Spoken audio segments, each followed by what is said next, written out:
This morning, a stunning reversal.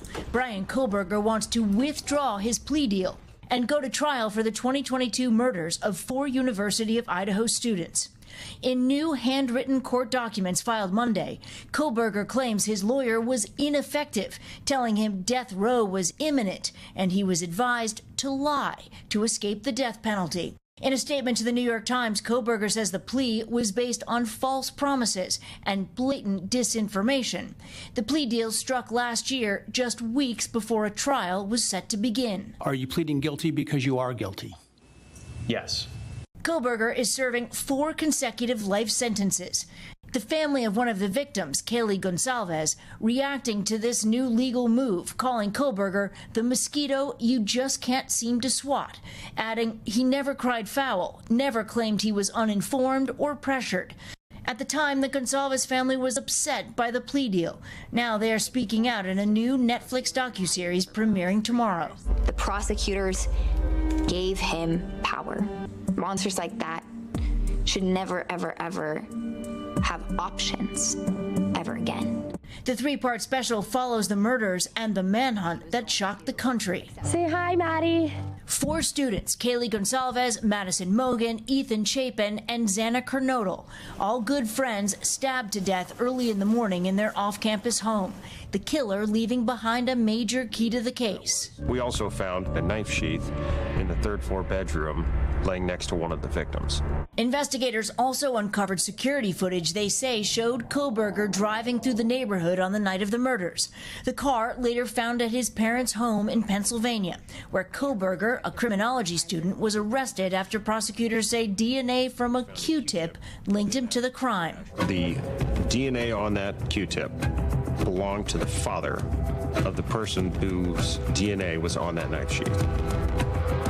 There was only one male son in that family, and it was Bryan Kohberger. Now, Kohberger says he welcomes a new trial, even if prosecutors put the death penalty back on the table, telling the Times in an interview from prison, "A lot went wrong in those plea discussions. I really do want that to be heard." We reached out to Kohberger's attorney as well as the other families of the victims, but have not heard back. As for the Gonsalves, they say they would have actually preferred a death penalty trial in this case, adding they believe fully in the evidence, guys. Steph, thank you. Let's bring in our NBC News legal analyst, Danny Cevallos, who is joining us now. Danny, good morning to you.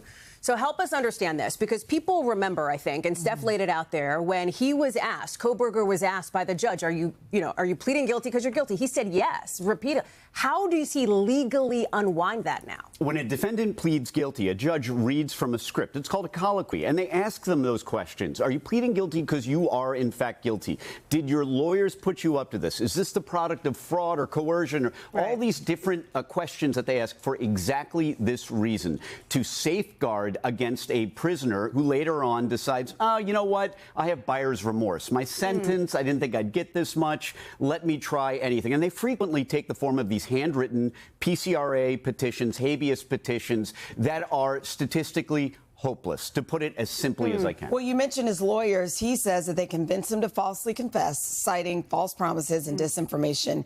How would he prove that? And if he could, would a judge listen? First, his defense team may have filed more motions in this one case than I have filed in my entire career. So if nothing else, this was an example of a defense team. It's going to be very difficult to raise what's called ineffective assistance of counsel. And the other thing is, you often see this, that defendants, since it's their last chance, they'll argue, look, I was told I would get this many months and I got this many years and I misunderstood what I was pleading guilty to.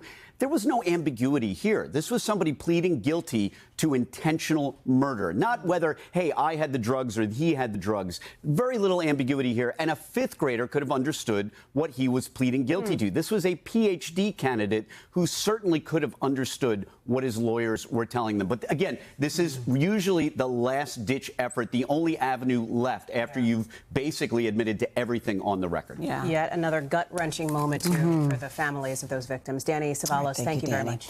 Hey, thanks for watching. And don't forget, you can catch the Today Show every morning on NBC, or take Today when you're on the go. Just follow the Today podcast on Apple Podcasts, Spotify, or wherever you listen.